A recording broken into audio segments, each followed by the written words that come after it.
তো hello' guys, এতিয়া মই লৈ আহিছোঁ ইমানখিনি মেকআপ যে মই কৰিলোঁ। মেকআপটো সকলোৱে দেখাই থাকে, তো ইমানখিনি মেকআপ যে মই কৰিলোঁ, তো ইমানখিনি মেকআপ মই এতিয়া কেনেকৈ ৰিমুভ কৰিম, কিয়নো আমি মেকআপ কৰাৰ পিছত মেকআপ ৰিমুভ কৰাটো খুবেই ইম্পৰ্টেণ্ট, কিয়নো আমাৰ স্কিনটো বেয়া হোৱাৰ বহুত চান্স থাকে, কিয়নো আমি দিনটো এনেকৈ মেকআপত থাকিলে তো এই মেকআপখিনি ভালকৈ ৰিমুভ নকৰিলে তো এইখিনি ছাইড এফেক্ট হোৱাৰ বহুত এটা চান্স থাকে। চ' এই মেকআপ কেনেকৈ মই ৰিমুভ কৰিম আপোনালোকক মই দেখুৱাই আছোঁ। এয়া চাব পাৰে। Let's start. ইমান ডাঙৰ এই যে বটল মই লৈ আহিছোঁ, চাওকচোন ইমান ডাঙৰ। এইটো মেইন কামেই হৈছে মেকআপ ৰিমুভ কৰা, ক্লিনজিং মিল্ক। এইটো দি মেকআপ ৰিমুভ কৰিলে এটা কটন লৈ ল'ব লাগিব। কটন লৈ উঠি ইয়াতে কেইটোপালমান এনেকৈ দিয়াৰ পিছত এয়া চাওক, এনেকৈ বহাই দিলে এইটো চাওক কিমান ধুনীয়াকৈ ৰিমুভ হৈ গৈছে, চাইছেনে? এয়া কিমান ধুনীয়াকৈ ৰিমুভ হ'ব, এইটো চাওক।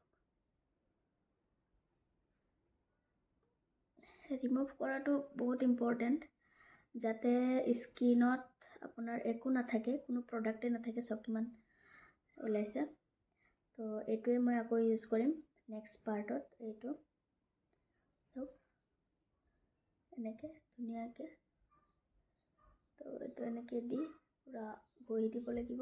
যিমানখিনি প্ৰডাক্ট আছে সেইখিনি যাতে ওলাই যায়। তাৰপিছত আমি ক্লিন কৰিব লাগিব।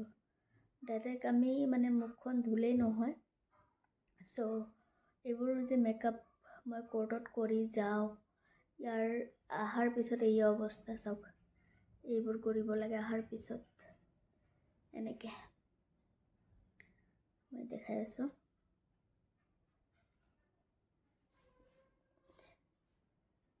এইখিনি কৰাটো বহুত ইজি, কিন্তু ঘটনা হৈছে ৰিমুভ কৰাটোহে মেইন কথা।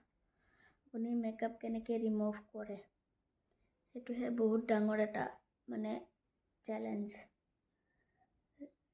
ইমান কষ্ট কৰি এইবিলাক লাহে লাহে স্মুথলি কৰিব লাগিব। এয়া চাওক চকুটুকু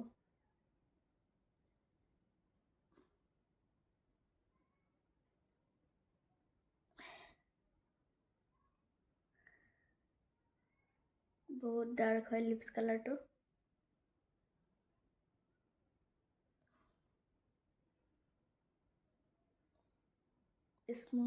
স্মুথলি কৰিব লাগিব।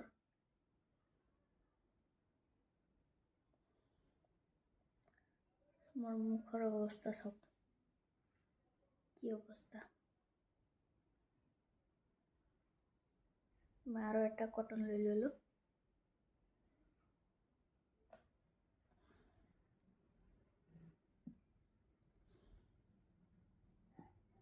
এইটো চাওক গোটেইখিনি ৰিমুভ হৈ গ'ল। এতিয়া নেক্সট যিটো মোৰ স্কিন, এয়া ধুনীয়াকৈ লাহে লাহে এইবোৰ এনেকৈ ৰিমুভ কৰিব লাগিব।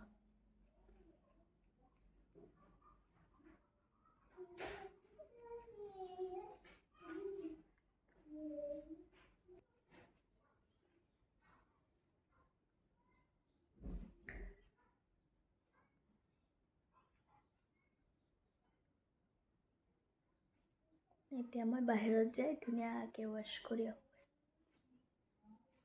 এইখিনি উঠাই দিলোঁ। উঠাই দিয়াৰ পিছত এতিয়া মই ধুনীয়াকৈ বাহিৰত যাই ৱাশ্ব কৰি আহোঁ। তো এতিয়া মই একদম ফুল্লি ক্লিন হৈ আহিছোঁ।